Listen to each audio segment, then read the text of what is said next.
All right, I think we're live now. So we will see, as it's going to say, it says 0 viewers. I don't know if anyone's actually joined us yet. Shrinking my window a little bit. The vast audience. I heard you're live.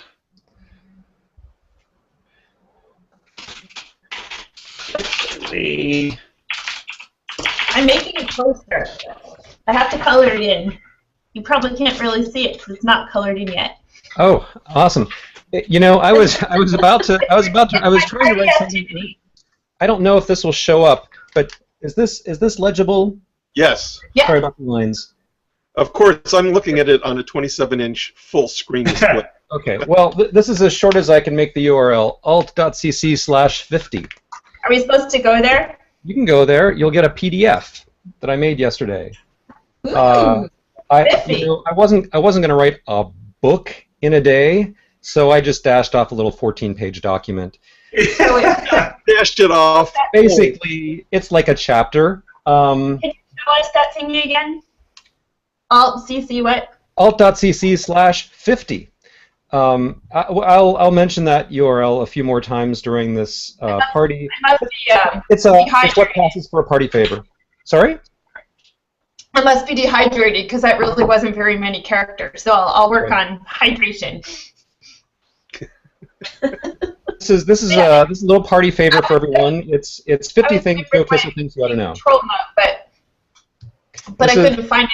I have a Take Control mug, but instead I'm using my Game of Thrones mug, and my Macworld water glass. Ooh. Wow, special. Yeah, I just don't have a Macalope mug, but I do have a Macworld water glass, so at least there's that. Wow. So okay, I'm gonna take control of this this broadcast for just a second here. People are starting to come in. We have 7 viewers now. Cool. Just for anyone who is not familiar with who's here, we have, of course, Joe Kissell in the Hawaiian shirt here, and the Game of Thrones mug. One of the guys. We have Michael Cohen in the extremely fetching hat. He didn't want to go with a virtual hat from Google Hangouts, so he wore a real one. I'm also wearing a Hawaiian shirt, so don't mistake me for Joe. Yeah. Right. We have Lori Reinhardt, who does the TC Comments address and support and everything, and she has banished her birds so they didn't notice the entire time. And we have Tanya, of course, who is wearing her own party hat, which she actually wears all the time. People don't realize this, but she really doesn't like to take it off very much. Well, she's a conehead, so that just disguises her true identity. I see that you wear it shiny side out, which is the preferred method. Definitely. Better for the tin. I might as well put on my hat too, because I do. I mean, there were so many to choose from, and I was really tempted by the gold leaf, but it was so expensive, so I got the aluminium as a space gray, and I think this is really helpful in protecting me from aliens and the NSA. So. So government agents, if you're watching now, but it's super hot, man. This is hot. So I feel sort of left out on the hat. it's quite all right. So Ross from Hawaii said hello. Hi, Ross. I got this shirt in Waikiki the last time I was there to visit you guys. So awesome to hear from you. I get my mail ordered from Hawaii, but you know. Lori, excellent hat. You were just in Disneyland, Disney World. I have lots of hats. This I just got a couple weeks ago at our tour of Drive Saver, so that was awesome. I have Mickey Mouse ears, but they're in the other room. So I have communicated with Lori virtually many times. This is actually the first time I have seen her live. I've seen pictures of her. I've not seen her in motion. So this is really nice. So we should have done this years ago. Same I here. appreciate you saying so. It's nice to be seen. Yeah, Lori came to Macworld back when she was working for Accelerate. Well, gosh, that must have been, what, 4 years ago? And it was extremely nice when you stopped working for Accelerate, and so we could coach you. Well, it was a bonus to me too, Adam. I really enjoy the folks over there at Take Control and all the authors. You're all geniuses, by the way. This is why we keep her around. She says such nice things. I was trying to come up with something, some response to that, like "thank you for noticing," but I'm so smart. I already knew that. Well, I have to say that Lori has really been tackling some tough questions that have come into our email inbox lately, and I see her really embracing the challenge of answering some difficult questions. Yeah, I would agree with that. I mean, I see a lot of answers that I would totally phone in. I'd say, I don't know, look at the book. And you're like, well, I studied, the following 3 chapters of this book by Joe, and it seems like he's saying, this, and like, wow. Well, someone has read my book. I do that myself. I read your books, guys. They're all very helpful, and I read them. Oh, awesome. I'm going to make more for you to read, too. I hope so. That's great. So Joe, I loaded your party favor book onto my iPad. Oh, yes. Oh, excellent, excellent. So Isn't that cool? That's wonderful. So for those who came in late, you can go to this URL, alt.cc/50. alt.cc/50, and you'll get that PDF that Tanya was displaying on her iPad. I guess you could say it's my latest book, but it's not really a book. It's just a PDF. And so I was trying to come up with like 50 something, and I couldn't really come up with like 50 tips or 50 apps or 50 memories or whatever. So instead, I cheated and I made 5 lists of 10 things. So this PDF contains Joe's 10 commandments, and these are basically principles derived from various Take Control books, things that I have learned and I think everybody should do. It contains my 10 favorite Take Control books, my 10 favorite Mac tools, my 10 favorite tips from Take Control books, and I don't know, something else. 10 things you can do to while away the time while OS 10 is installing. So like every time I write, take control of upgrading to the next thing, there's like a section where, okay, you've clicked the install button and now you have nothing to do but wait for a half hour or whatever until the thing installs. So I'm like, well, let's change what I tell you to do each time. So it was have a cup of tea, it was go for a jog, it was call your mom. So I have like a list of all the different things you can do while OS 10 is installing. So it's a combination of useful stuff and slightly silly stuff, but I hope you enjoy it. So is the cookie recipe in there? Was it upgrading to Panther where we sent people cookies? I forgot about that. So this is a story worth telling. When we did the very first Take Control book, and we had a bunch that came out at about the same time, but the first one was Take Control of upgrading to Panther, and we're just like, we have to do anything we can think of to get more people to buy this book. And so we decided that one of the things we would do is we would bribe customers, and we said every time we sell 1,000 books, we will randomly draw a name from that last 1,000 batch of customers, and I will bake them a batch of my homemade chocolate chip cookies and mail them. So I know I baked and mailed at least 6 batches of cookies. I don't remember. I think like a time limit on it, like only within the first 3 months or something, because I'd still be baking cookies today. So no, I didn't think to put the cookie recipe in this PDF, but back when I was working at Nicest Software, we were beta testing a new version of Nicest Writer at one point, and and that recipe was in a beta version of Nicest Writer as an Easter egg. You had to like click something in the splash screen, or I forget exactly what it was, but I actually had the cookie recipe in a beta version of Nicest Writer. So, so that leads me to one of the artifacts I want to show. I was digging through my boxes of crap yesterday, and I didn't even remember I had this. I'm not even sure how I came to have it. And I don't know if you can even read this. It's going to be pretty close. This floppy Paragon disk, Concepts, Nicest 1.0. Nicest 1.0 from, this is January 5th, 1989. Nicest 1.00. So Joe, if we're gonna talk about old floppies, Yeah. Which you just happen to have right on you.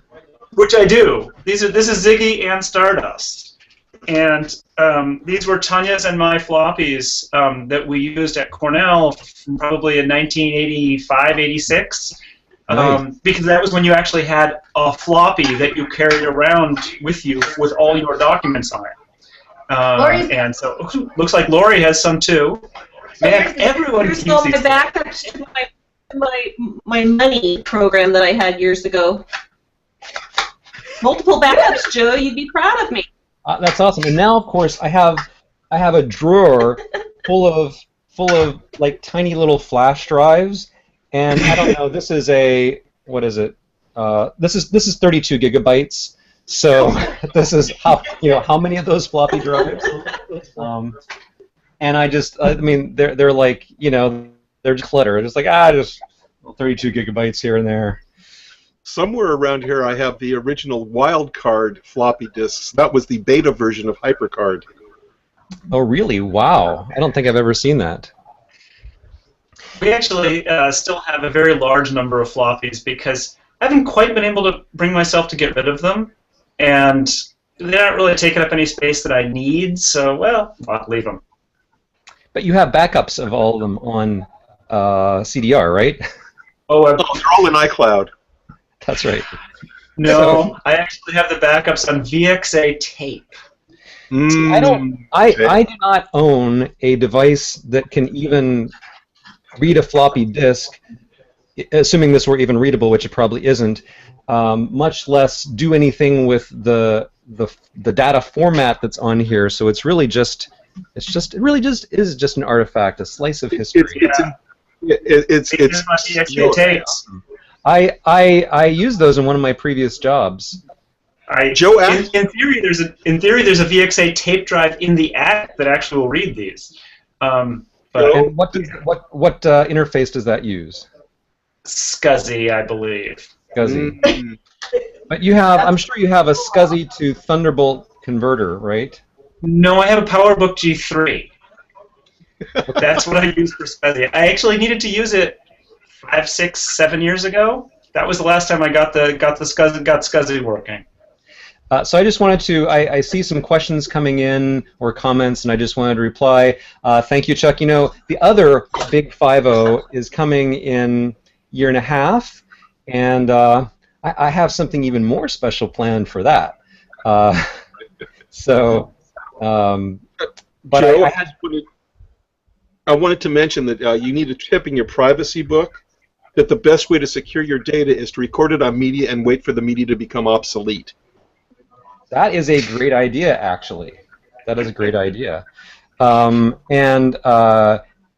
Matchett, thank you very much. He has 25 of my books. So I'll make you a deal. Like you can have the Ring 25 for let's call it $250. And if I think Take Control of upgrading to leopard and snow leopard and well, of course everyone needs Thanksgiving dinner. Everyone does. Apple has this like complete your album on iTunes, so we should have like a complete your library, bundle thing where just however many books you have, buy the rest for the difference. I'm waiting for Take Control of Canadian Thanksgiving. Well, in fact, as a matter of fact, funny you should mention that. My wife is Canadian, and it was very important to me when I was writing the book that it work in Canada too. Of course, Canadian Thanksgiving is early in October, so everything in there is like all of the measurements are also available in metric. So there's degrees Celsius and grams and things.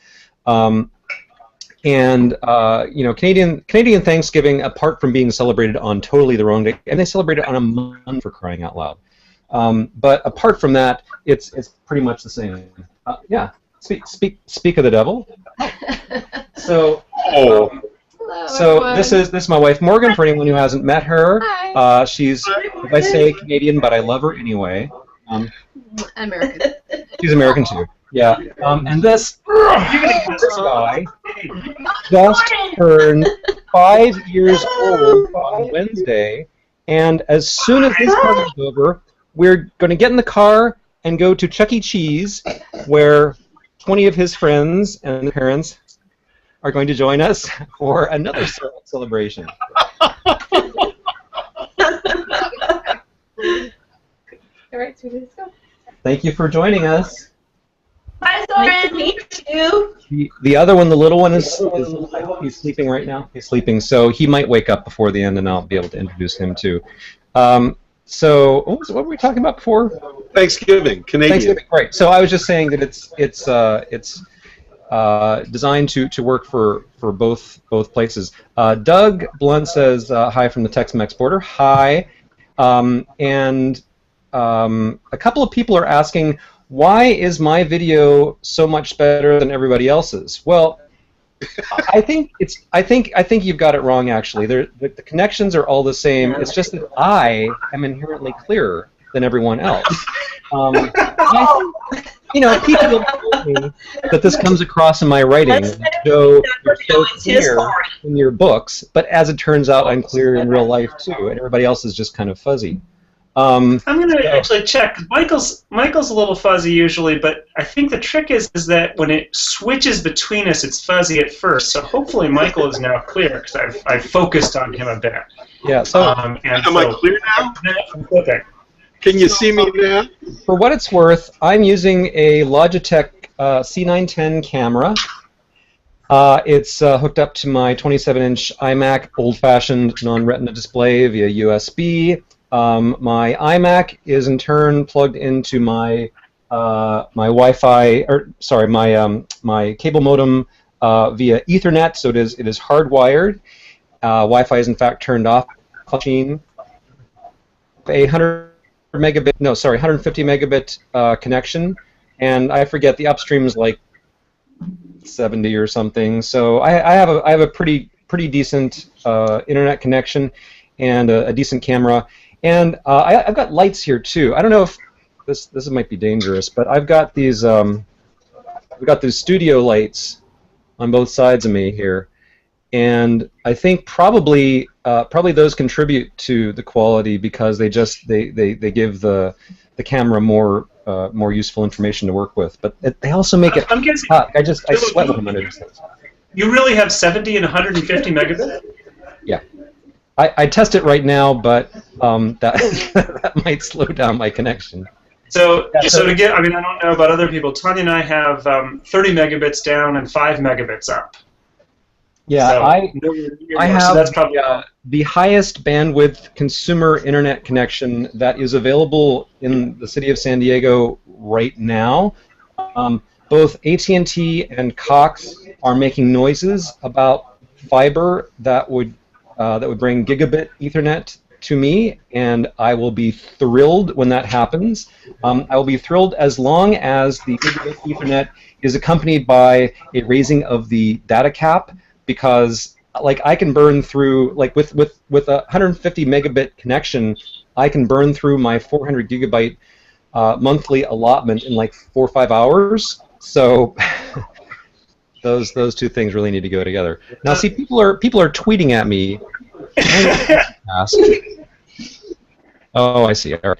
Hi, Chuck. So, Joe, the question is, when you did that iCloud photo library, if you have that much bandwidth, why did it still take that much time to upload and hit your data cap?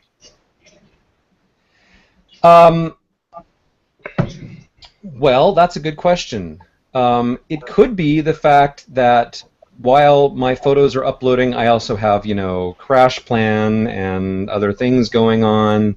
Yeah. I don't know. And it just may not be a not nice Unix process. It doesn't Yeah. it unniced itself. There's also the fact that in the process of uploading, it's also deduplicating.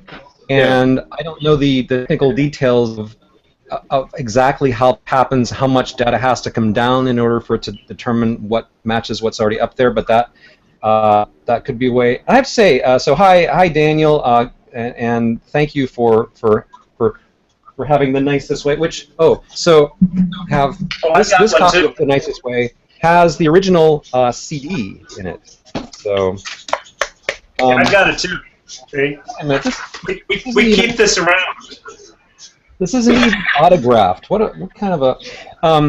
It amazes me how many times people have come up to me and said, either virtually or in person, "Oh, I have the nicest way. I love the nicest way." And I'm like, surely more people have said that to me than actually bought the book. At least if my publisher was being honest about the sales.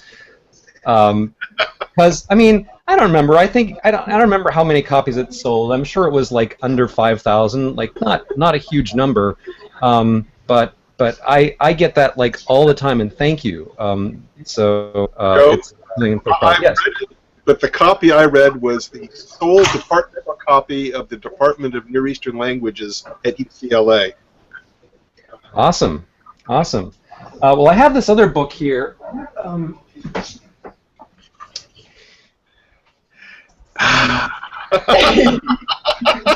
So this is, in case you can't read the small print, this is Understanding Japanese Information Processing by Ken Lundy. So I met him at a Macworld or something, some conference years and years ago, and his book sort of complemented mine, so we exchanged autographed copies of our books. And, what is the animal on that book, Joe? I'm sorry? Fish. Yeah, it's a pufferfish. I don't know the. Oh. They probably have a thing in here about the. And all Take Control books have fish too. A lot of people don't realize that. That's true. Joe, if as long as we're taking Tanya's got a bug. versions of books. Tanya has a bug on her computer. Here's the Windows 95 version of the Internet Server Kit in Chinese. Nice. Not really sure. I actually have a stack of them. The best one though was the Czech translation. I really enjoyed that one. Tanya's got a bug. I'm waiting for the all emoji version of it. So Doug asked in the questions. I changed my poster. Yes, I did. Before we actually got started, I was pointing out to the fellow Take Control people that I swapped out my poster. If you look carefully, you'll see that this is actually Serenity. So this is my. I actually acquired this poster just before the news that they're bringing back the X-Files next year. So I'm getting half of my wish. The other half, of course, would be to bring back Firefly. And now that Mad Men is over, Christina Hendricks should be available to reprise her role as Saffron. And Nathan Fillion's only on a couple of TV shows, so I don't see really any impediments to bringing Firefly back. And if they can do Twin Peaks and they can do X-Files, then gosh darn it, they ought to be able to bring back Firefly too. They're bringing Twin Peaks back? Yes, they are. Oh yes. So David Lynch is on board. David Lynch is on board. David Lynch to bring back Twin Peaks? Oh man, David that's just Lynch scary. and Mark Frost have a deal with Showtime to bring at least 9 episodes of Twin Peaks back in 2016. Most of the old cast that is still alive will be there. And I just want a damn fine cup of coffee. That's right. And and in addition, Mark Frost is writing a Twin Peaks novel that will come out before the new TV show and will sort of fill in what happened in the intervening 25 years.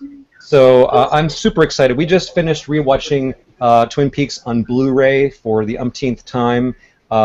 We're fans. I mean, we used to go when we lived in Vancouver. We used to go to the Twin Peaks fan festivals up in Washington, and we met a lot of the cast. I got to hold. I have a picture of me someplace actually holding the log lady's log. Whoa! When Adam and I lived in the Seattle area, we used to love to drive out to Snoqualmie. You could actually go to the diner. That's right. All that, it's a little different in real life, but it was just really cool because we really enjoyed the TV show. I've been to the diner and cherry pie at the diner. Well, the woman who owned the diner, it was at the time it was the Marti Diner. Now it's called Tweeds. Her name was Pat Copeland, and she no longer owns it now. But at one of the festivals that I was at, they had an event, a special event at a llama farm. Because I don't know if you remember, there was a llama that made a very brief appearance in the veterinarian's office in an episode of Twin Peaks.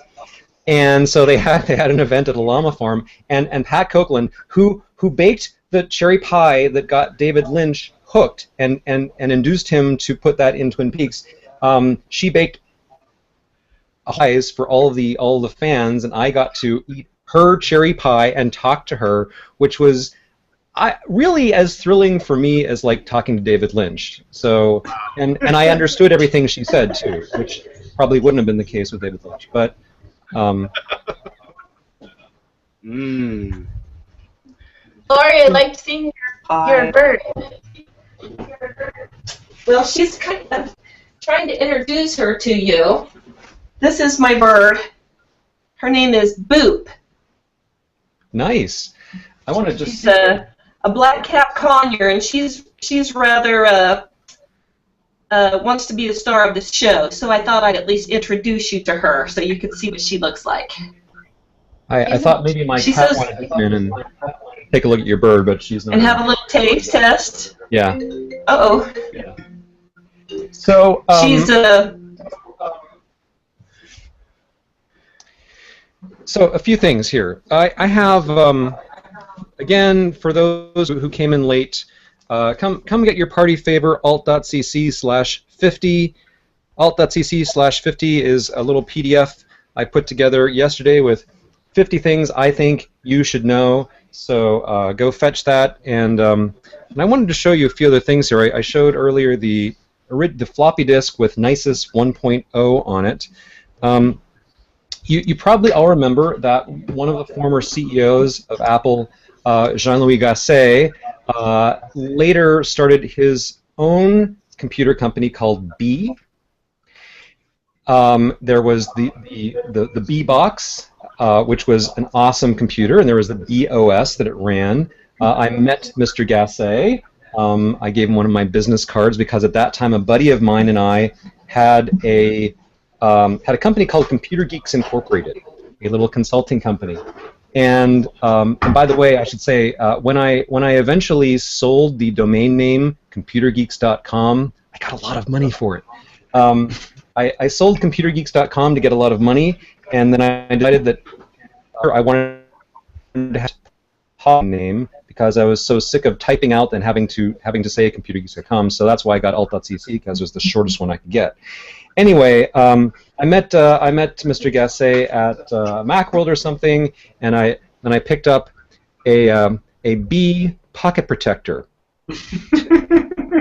There was an accessory to the B box called like a Geek Box or something like that. Had like I/O ports and stuff, and so he was impressed that I had a company named Computer Geeks Inc. and I have my Weeby Geeks pocket protector. So that's my next artifact. Oh, yes. Gasset was the guy who gave us the great original Apple Portable, which was so lightweight and easy to use. I loved that machine. I lusted after that machine. I had far too little money. Like, I was in grad school at that time, and like I had to scrimp and save to buy a used Mac SE. But man, I thought that Mac Portable was so sweet. I remember lugging that thing around UCLA, and it weighed just about the same amount as an actual Mac itself in the box. It just had a flatter form factor. That's right. So a couple years after that, I was attending I was a member of a Mac user group in Dallas, and an Apple rep came to introduce the brand new product line, the PowerBooks. And the first thing he said was, I have some good news and some bad news. The bad news is that our new product line weighs the same as our old portable product line. The good news is the new product line consists of 3 different computers. So,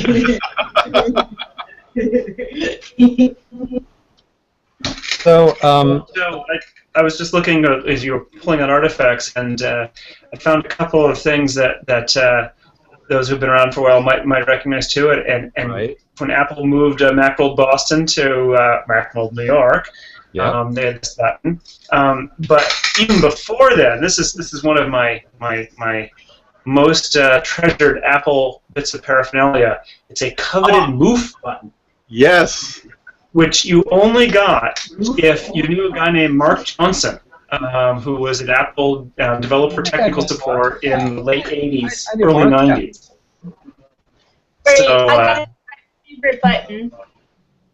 This is from one of the big Macworlds in Boston a long, long time ago. Oh, so you've reminded me of something. Back in the OpenDoc days, which I will say a few more things about.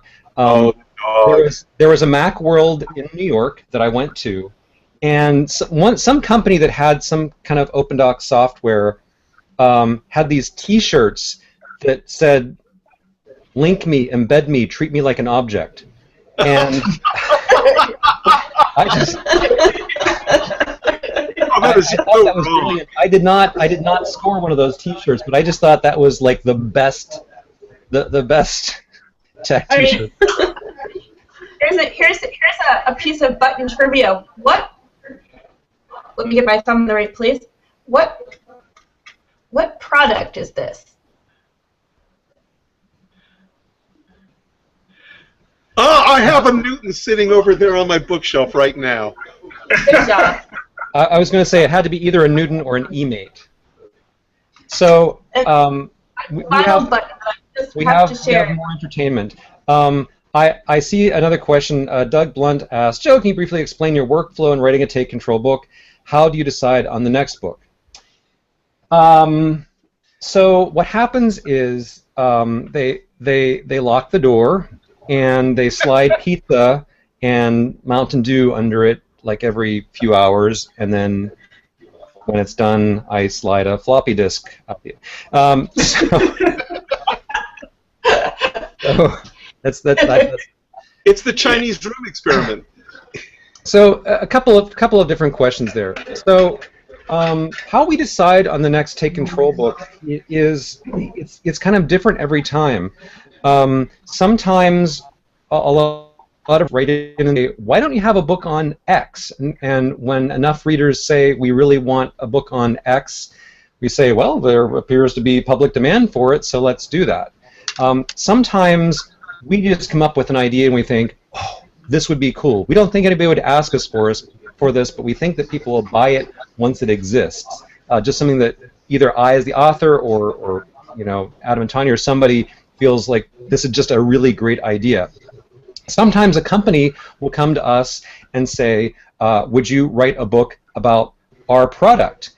And if they make us a good enough offer, we say yes. Sometimes we approach a company and say, could we write a book about your product? And sometimes these are very successful. Other times less so. This is, of course, Take Control of Now Up to Date and Contact. And the deal, this was rather unusual for us, but basically the deal we made with Now Software was that we would write their instruction manuals. So this big paperback book substituted would have otherwise been their printed manual. And it's a fine book. It was great. It's a long one. This is 256 pages long. The only slight problem with this was that the company went out of business almost immediately thereafter. I don't think we were entirely to blame for that, but But no, that was actually a sad. That was actually a sad story. They, the people who the now up to date and now contact people had a successor to now up to date and contact come in called codenamed Nighthawk, and it was one of those cases where they just couldn't ship it. I mean, the book actually was around for about a year before I think they finally went out of business. So it wasn't actually causal there. But yeah, it was one of those cases of biting off more than they could chew, and not just getting something out the door eventually. Since they kept coming to Macworld with another beta, and you don't have a product after some point. It's just too late. Yeah. So anyway, we could reminisce about Now Up to Contact, and people still write to me about this book. Even this past week, I got an email about Now Up to Date and Contact. So anyway, the manner by which we choose what topics to write really varies a lot. The next book I'm going to be writing for Take Control, which, since it's due in a couple weeks, I should really start outlining it any day now, is about Keynote. And with that, it was basically, well, we have a book on pages, we have a book on numbers, and people really want to complete that set. So I'm really excited about this book, actually, because I use Keynote a lot. I really like it. And I wrote a series of articles for Macworld about giving presentations, and I'm especially interested in sort of the aspects of giving a presentation that are not just the mechanics of creating slides, but sort of how to think about it and arrange ideas and tell a story. So that's gonna be really cool. So anyway, that's part of the answer. And by the way, I should say, like, those of you attending. By the way, hi again to anyone I didn't say hi to before. If you have ideas for Take Control books, if there's something that you really, really want to read about, please tell us. You can tell us in the comments on Google Plus, or in the question and answer thing, or send me an email. We definitely are influenced by what people say. We do have people say, you need to write a book about something, and it's like, okay, well, we could do that, but then you'd be the only person to buy that book. But So we have another question. Yeah, we have another question about topics. What topics don't you want to write about, or were there any book topics you didn't want to write? Right. So I saw that. Let me just answer the workflow thing real briefly. This will take no longer than a half hour. So basically my workflow is I write an outline first. Always do an outline. I write my outlines in plain text. I wrote an article about this on Joe on Tech a couple days ago. I've used outliners. I understand how they work. They're okay, but I just like plain text better. It's simpler for me. So I write my outline in plain text.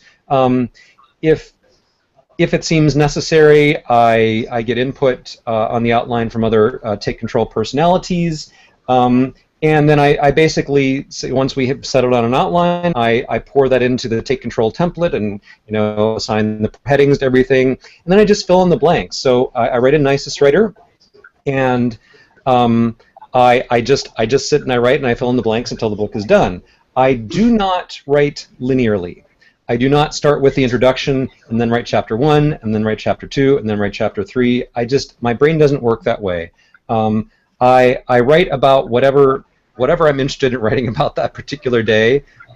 Sometimes I try to do the hardest or most annoying topics first, just to get them out of the way, and then it gets easier later on.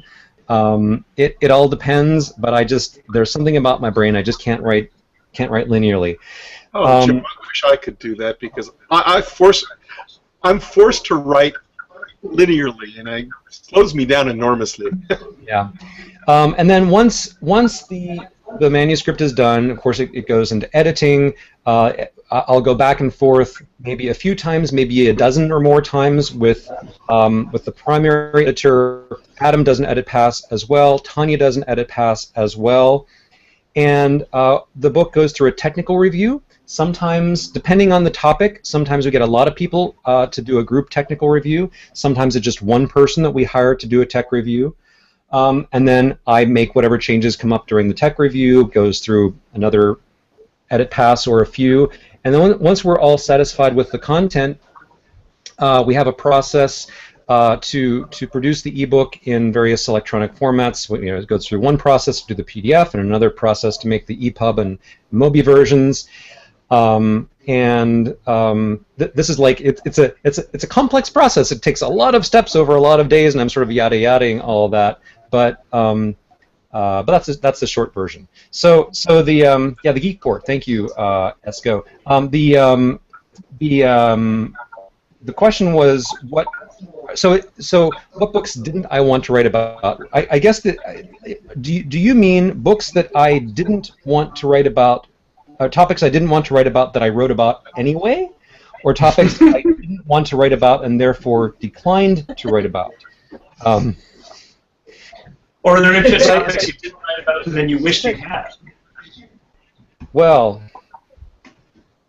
so there have been some topics that seemed like a really good idea when I started writing about them, and the more I wrote, I'm like, oh, just hating this. Just when is this book going to be done? Can't it please die? And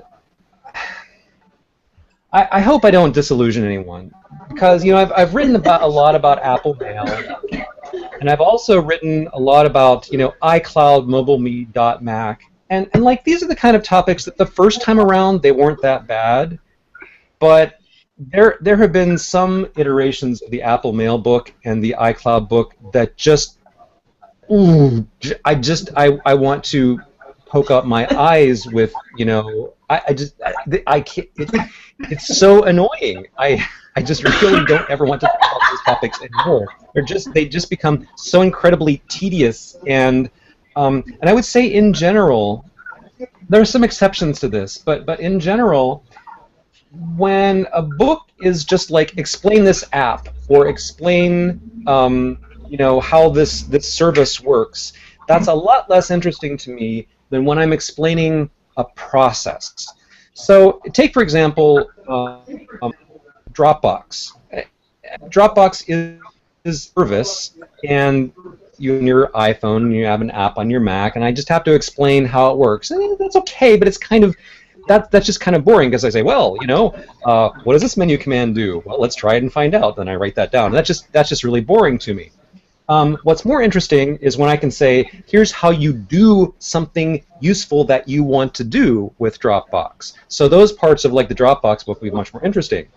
The book on passwords was really fun to write because I got to figure stuff out. Well, like, what does entropy mean? How do I know if my password is strong enough? What is the actual process I would go through to create a better password, to remember it, to enter it? So I got to think through these things. That was much, much more interesting. Now, I mentioned Keynote. When I get to the parts of the Keynote book where I'm just saying, well, here's how you align things on a slide, that's going to be dull. But when I'm going up to the higher level, how you organize a flow of information, how you put stuff together, that's much more interesting to me. So honestly, if I never had to write about Apple Mail or iCloud again, that would be okay with me. I found the digital sharing for Apple Users book for a variety of reasons to just be really excruciating to write. Whereas I love writing about automation. I love writing about the command line. I love writing about passwords. But these are the kinds of things, like, usually I can't tell until I start writing. And a few chapters in, I'll just be like, oh man, this sucks. Or I'll be like, wow, I'm done already? That just flew by. So it just, I don't know, it just depends. So basically, there have been books that I kind of almost wished I hadn't written because they were just tedious. A book recently, from a year ago, I did Take Control of Beta Testing Yosemite, and that seemed like a really good idea at the time. And it wasn't a bad book to write, but it didn't sell hardly at all. And it was one of those things that it seemed like a great idea in my head, but customers didn't seem to feel it was very important or necessary. So in retrospect, that was my time could probably have been better spent. There have been books I would have liked to write that I couldn't, just either because we didn't think we would sell enough copies, or because, I don't know, whatever, market conditions we have been trying for a couple of years to do a book on Nisus Writer. I would love to write another book on Nisus Writer, but conditions have to be right. And one of the things that we always run into is when we're writing a book about a third-party product, we have to align their schedule. Like, are they going to have an update that's going to invalidate everything we put in the book with our schedule? And getting those two things to line up is often very challenging. So I still hope that happens. I don't know if it will. Topics I declined to write about. Huh.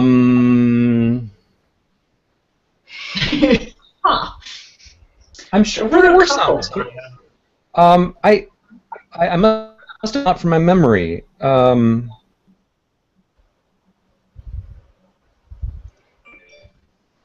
mean, it was. About numbers. Right. Yeah. Yes. I think I might have been asked about numbers, and I just honestly, I'm an Excel guy. I don't use numbers. I'm not interested in it. Those kinds of things come up occasionally. Oh, I think you declined to write about Facebook. Oh, Facebook. So, all right. So Facebook, I dislike.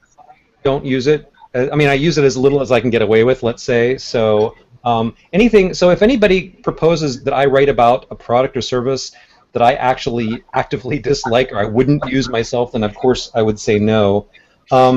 There was some talk about maybe I would write about WordPress, and I had really mixed feelings about that because I know WordPress pretty well, but I don't like it that much.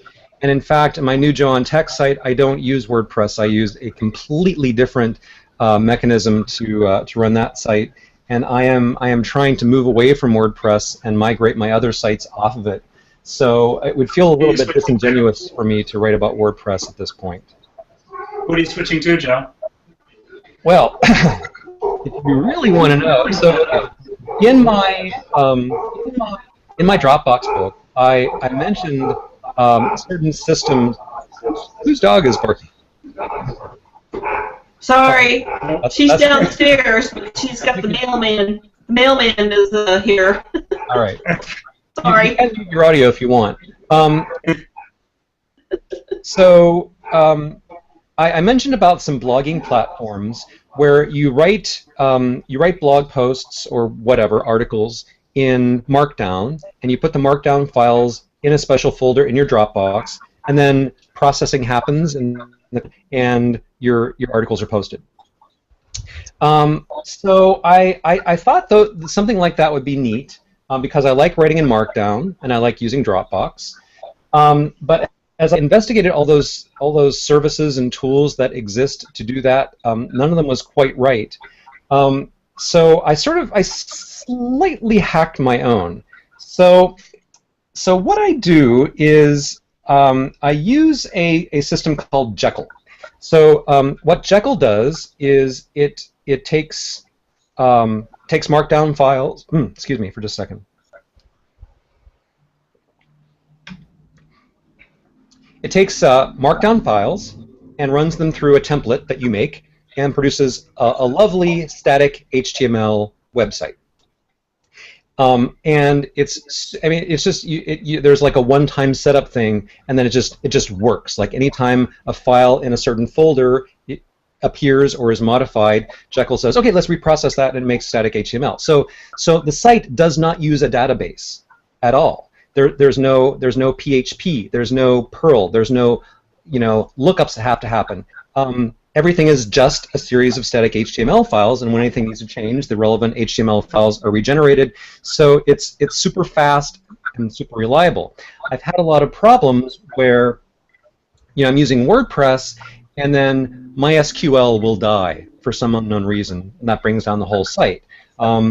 So I don't like that. I wanted simplicity. So I set up this thing. So Jekyll is the engine that takes the Markdown files and creates the beautiful HTML out of them. Then there are two other components. To get it to look right, I'm using Twitter Bootstrap. So it's a framework that allows you to very easily incorporate responsive elements, and so that it looks correct on different size screens, and have animations and light boxes and doohickeys without a lot of manual coding. So I'm using Bootstrap as the framework to make it look nice. And then the final element was I still really wanted this write in Dropbox kind of thing. So basically, I installed the Linux version of Dropbox on my server, and I made a symbolic link of a certain folder within my Dropbox to the the web server folder, and so it's a little more complicated than that, but just think of it that way anyway. So basically, the effect is there's this process running on my server that the Dropbox is running on my server and automatically syncs this folder. And I have another process that looks for changes in that folder. Whenever it sees a change, it says, "Hey, Jekyll, go rebuild." And so for me, all I have to do is write a markdown file that exists in a certain folder in my Dropbox, and poof, it becomes a post on my site. So this is not what I would recommend for other people necessarily. It did require a lot of geeky fiddling, but having done the geeky fiddling, it could not be simpler to actually write, edit, post an article. It's just markdown in Dropbox. It's super simple, and I have had the experience of, like, I'm out for a walk and somebody sends me email in this article, so I'm like, okay, open the Dropbox app, edit, and just from my iPhone with no extra software. Oh, another guest. Another guest. We just woke up. Devin, say hello to the whole world. Aww. Well, this is Devin. He is 1 year old, almost 14 months. Hi, lady. Devin, do you want to see my bug? Look, do you see Tanya's bug? Do you see the bug? You just woke up from a nap. What a cutie. Aww. Oh, hi, Devin. Bug didn't do it for Devin. Maybe Devin would like to see a bear. A bear? A bear. Oh, look, do you see the bear? Do you see the bear? Hi, Devin. Hi. How you doing? He is a sort of... Right. Aww. Are you in a daze? What?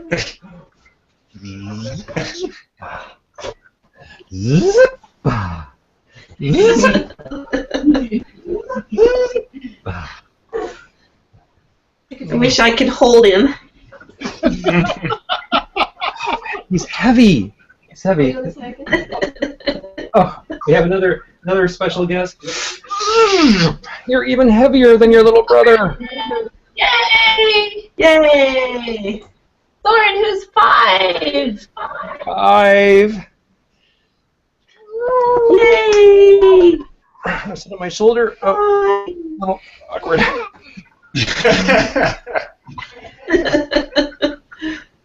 So, Soren, this is the world. Soren. So is Soren going to be writing blog posts anytime soon? I'm sorry, say again? Is Soren going to be writing some blog posts anytime soon? Are you writing some blog posts anytime soon? No. Okay. Sounds boring. Thank you for visiting. You're just going to sit there? Okay, that's fine. You can sit there. So Dana Schwartz asks about Apple TV. That's Josh's book. Yeah, we have a book on that. It's just not one of mine. I can't write all. I know there's this, like, we have this running joke that people think Adam writes everything in TidBITS and people think I write everything in Take Control, but I've only written like 1/3 of the Take Control stuff. So that's Josh's domain. Yeah, hopefully we'll actually see something change in the Apple TV world. Apple's been sitting on that one for so long, and the 3rd generation Apple TV doesn't even work with a lot of the current stuff, and like iCloud Photo Library and whatnot. Yeah. Some other questions. WWDC. Some other questions. How have you managed to keep all this stuff while moving around so much? So, when we moved to France, we You might want to explain France briefly. So, hey, honey, could you maybe leave this over here because it could get in the way. We'll move that out again later. All right.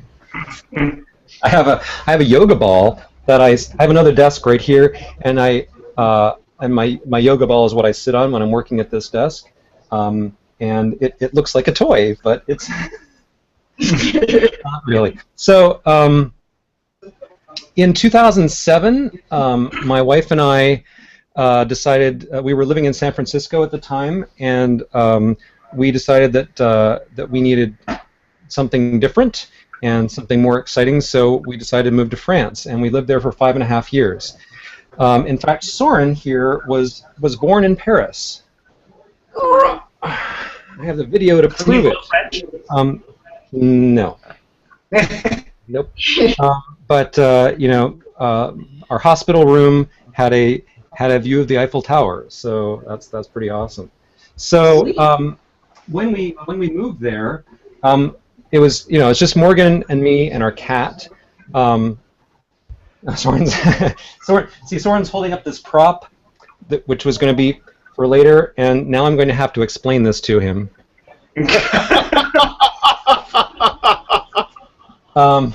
It's a town. It's a town. That in 10 years. So, so you have to drive through there to get to paradise, so I've heard. So we packed very light. We each took a large suitcase and a foot locker and a carry-on, and then we had our cat in a carrier. So that was all we took with us to France. None of this crap went with us. We just put it in a storage unit in San Francisco, and then we retreated when we got back. So I have given away, like yesterday I was looking for some of my old like T-shirts and other stuff. We did at various points either give away or throw away a lot of stuff. We sold, you know, many books and got rid of CDs and things, but a lot of it just stayed in storage. So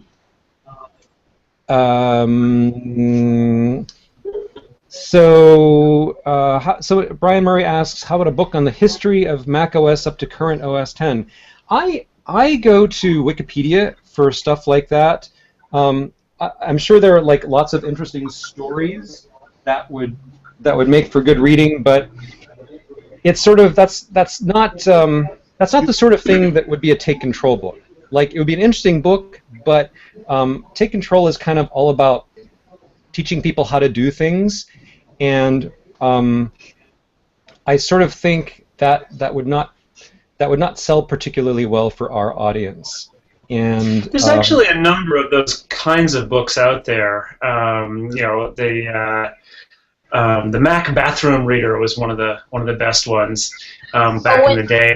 Periodically, new ones come out. Basically, it was more interesting to have lived through the iterations than to reminisce about them. Gosh, remember 7.0? Wasn't that? I do remember 7.0. I liked 7.0.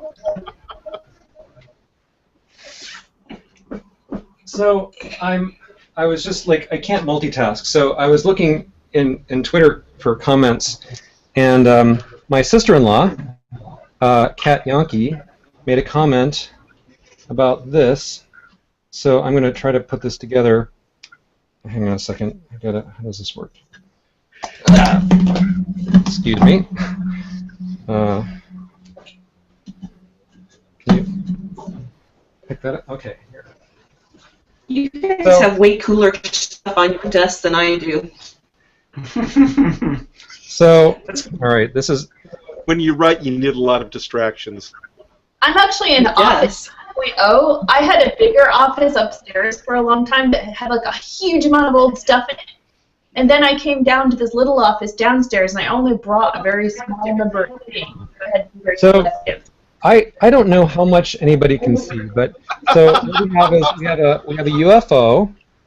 Yes. And there's like this green glass. There's a light. So you probably the angle probably and anyway there's like a light shining down, and then there's a cow, a little alien guy in there, and then there's like AstroTurf.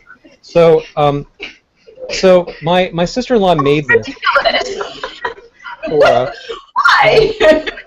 And she sent it in a box with there's a care package that had all this stuff in it, and this was disassembled. So we had this bowl with little green things on it, and we had this light, and we had another bowl with a hole in it, and we had a cup, a glass, and then the little alien and the little cow and this, and she was like, figure it out. And it took me forever. I don't even remember, like she did, it might have helped to figure out what all this meant. I had no clue. But having assembled all the pieces, I had to admit it was pretty cool. Can I have that piece back? All right, I'm going to turn off this light because nobody can see it, and put that back there. So if anyone has seen this on my shelf and wondered what it is, it's an alien flying saucer beaming up a cow and a little green guy, and I love it. So it's alien cow tipping. Yeah. Good to know, Joe.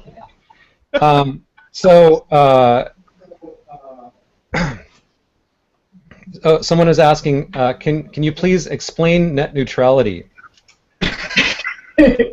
Well, there's some guy over here. It has to do with the pH. Well, there's positive internets and negative internets. Exactly. So, net neutrality, my take on it is just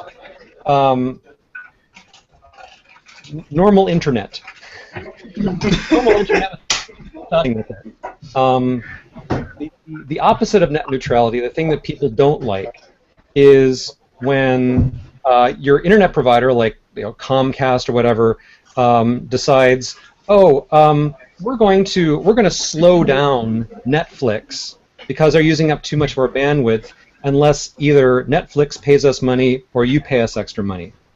So when an ISP decides they are going to slow down some of your traffic unless they can get some money out of somebody, that's not net neutrality. And so what people want is rules that prevent ISPs from doing that sort of thing, and they treat all traffic equally no matter where it's coming from or where it's going to or what kind of traffic it is, so that certain kinds of things like video streaming won't be slowed down just because some ISP wants to get extra money. So that's in a nutshell, that's net neutrality. The confusion a lot of the time is with net neutrality is that you're basically having to make rules to prevent the ISPs from putting rules into place on their own. And right. So what Joe is basically suggesting is we want a big dumb pipe. Nothing more, nothing less. Big dumb pipe, no one messes with it. Yeah. Well, that also means that information that comes from maybe a smaller company like TidBITS has just as much ability to get through as information that comes from a rich, powerful company that would be able to pay megabucks to get a faster pipe. Yeah. Some other questions. Esco is asking possible TCO titles, Lightroom for iPhoto/Photos upgraders. That's a that Jeff would be a fine book for Jeff Carlson. I do not use Lightroom, so I don't know anything about it. Take control of iPad as your only computer. Well, there was in fact Take Control Live working with your iPad. So what we did. A lot like this in some ways. A lot like this, yes. So it was a series of live presentations where I had me on a screen, and then next to me I had what was showing on my iPad's display. We used fancy technology to make that happen, and so I could switch back and forth. Adam could switch back and forth between looking at me and looking at the live screen of my iPad, and it was all about using your iPad to do real work. Now, that was a couple of years ago, and it was quite complex to set up, and it was okay. So a number of people participated, not quite as many as we would have liked, but it's completely outdated now because the iOS has evolved so much since then. The iPads are different, and software is different. It can certainly be done. whether there's sufficient interest to try something like that again, I don't know. And Chrome OS, that would be a great book for someone who is not me. That would be a fantastic example of something that I think it would be a good book, it would sell a lot, and I would absolutely not write it. Because I don't use Chrome OS, have no interest in using Chrome OS, really don't want to use Chrome OS. It's just not something that's personally useful to me or interesting to me. So that would be something that I would politely decline and let someone else who was interested in it do that. One of the things we run into with questions about using the iPad for work or iOS in general is that we've not really figured this out, but the iOS books just don't sell anywhere near as well as the MacBooks. And we find this frustrating, it's not like iOS is so simple that you can figure out how to do everything you want. People seem to ask for these books, but when they're actually out there, they just never match up. We're never quite sure why. So here's another book I'd like to show you. I used to tell people this was my first book. This is Arnold and Sam, the Two Dragons. Now, there was a little bit of a copy editing problem here because the cover says Arnold and Sam, the Two Dragons, but here it says Sam and Arnold, the Two Dragons. So this was before I started working with an editor, and that's what Tanya's for. She picked this up. Yeah, the title. I can't quite tell this. Let's see. Is there a date in here someplace? October 1974. So I was 7 when this came out, and in fact, this book was in my elementary school library. Oh, how cool is that? And it was checked out like 1, 2, 3, 4, 5, 6, 7, 8, 9 times, and only 2 or 3 of those were me. So the librarian gave this back to me when I graduated from 6th grade. I would like to know, Joe, that in the cataloging information there was the Sam and Arnold ones. They were going by the title page, not the cover. Yeah, I guess. So now, we pay attention to this kind of stuff because there are, in fact, checks in our publishing process to make sure the title has gotten fixed everywhere. I can't quite see what the ISBN is. It's obscured. Anyway, I used to tell people my first book. About a year ago, my mom sent me this. And on the back, it says, I don't know if you can read this, 271, I was 4 years old, story of explosion, fire rescue by firemen. It's actually a graphic novel. No words. So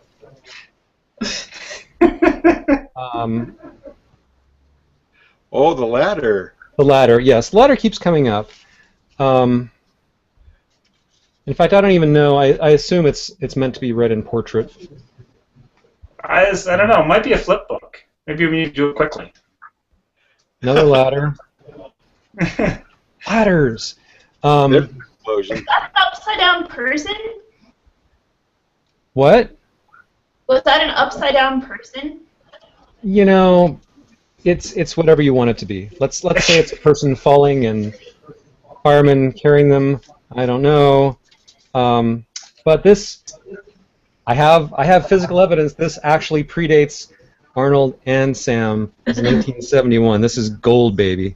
Then the next thing. Netflix series this fall.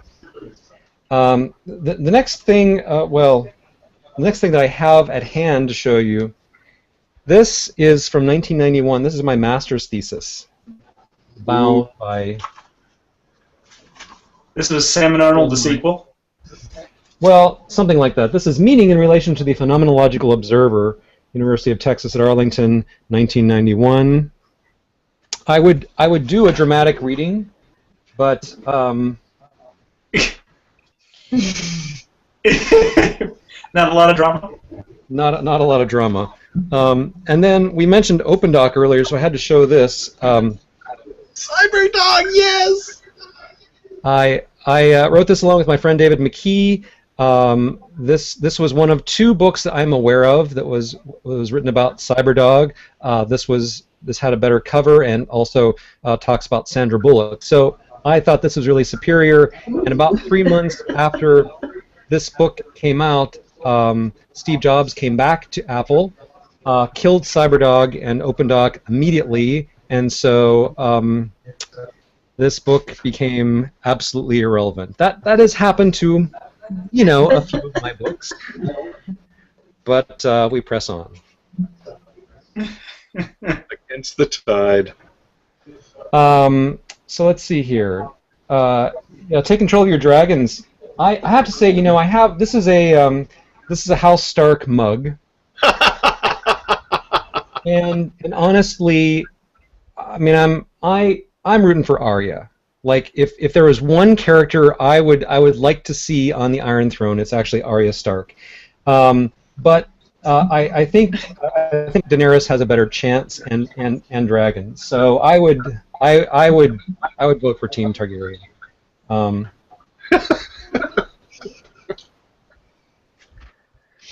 Joe, have you actually mentioned what was your first Take Control book? Yeah, so that was Take Control of Upgrading to Pace. And back in 2003, everyone felt that upgrading was just such a terrifying prospect, such a complicated prospect. You had all these options. You had upgrade, and you had like archive and install, and erase and install, and there were all these questions that had to answer during installation, and people just got very, very scared about it. So we thought that would be a great topic for a book, and it was. It sold 1,000 copies in 13 hours. It sold 2,000 copies in 24 hours. Wow. I mean, it was just amazingly well received. And over the years, I mean, OS X has gotten a lot easier to install. You are asked very few questions, sometimes no questions during the installation process. And time and time again, I think, well, do we really need a book about this anymore? And sooner or later, there won't be a book about it. I don't know if there will be a book about the next OS X, but people always say, and they have continued to say, even with Yosemite, thanks so much for writing that book, because without it, I would have done the wrong thing, and I would have been scared, and it helped me. So it is still, it's not as bad as it used to be, but it's still a process that gives people anxiety. Well, from a customer support standpoint, that's been one of the most popular books that people like to rave about, for sure. They appreciate the help and the hand-holding of upgrading, so thumbs up there. As we are getting, it's about time to wind down, I want to remind everyone, alt.cc/50. Alt.cc/50 for a little party favor, a little handout, some of my favorite Take Control books and Mac tools and tips and things like that. Thank you all for attending and joining me in this party. I have to now go to another party where I'll be surrounded by screaming 5-year-olds. And oh, you'll have a wonderful time.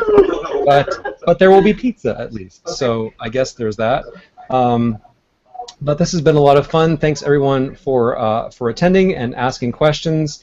And I just want to see, have I missed anything that was posted in Google Plus? Because I think it's pretty neat that we have David Stempnikowski from Kosovo. Cool. I mean, I know there's some folks from Australia and New Zealand who at least RSVP'd. I'm not sure exactly who's here, but obviously Hawaii. So. Anyone from Australia or New Zealand who is here gets the night owl sort of acknowledgement, because it's got to be some really crazy hour of the early morning there right now. So I think that's pretty neat. Well, you've got one of those fancy watches that could tell you what time it is in Australia. Apple Watch salute. My world clock up. Well, thank you so much. I have to run. If anyone who was watching had something they wanted to say but didn't have the opportunity or another question to ask me, you know how to reach me by email, and if you can't figure out how to reach me by email, then we'll write a book about that. You've never met Google. Anyway, it's been a pleasure. Thank you so much, everyone, for being here, and I'll see you again, I guess, in another 50 books, or maybe even sooner. Get some sun, All right. Joe. Thank you. Thank you, Joe. Bye. This was Thank you, fun. everyone. Congratulations. Thank you. Buy all my books.